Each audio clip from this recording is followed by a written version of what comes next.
কাজ ছিল, আমি ম্যানেজ করে নিচ্ছি। তুই চল আমার সাথে ঘুরে আয়, তোর মন ঠিক হয়ে যাবে। আর যখনই তোর আমাকে দরকার হবে তখনই বলিস, I am always there for you.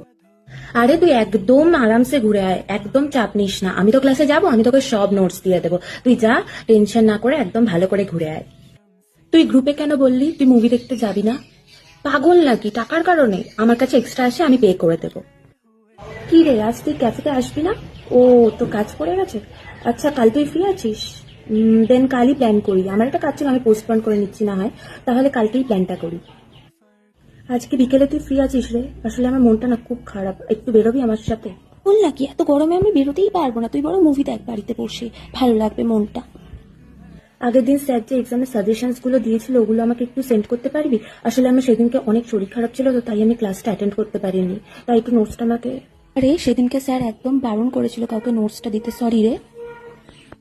আমাকে একটু 200 টাকা অনলাইন করতে পারবি? আসলে আমার না আর্জেন্ট দরকার, আমি কারোর থেকে পাচ্ছি না, আর কোথা থেকে পাচ্ছি না, আমাকে একটু সেন্ড করতে পারবি? আচ্ছা, একদমই এক্সট্রা টাকা নেই রে, আর যেটুকু আছে সবই আমার লাগবে। তুই একটু অন্য কারোর থেকে ম্যানেজ কর না রে ভাই, প্লিজ।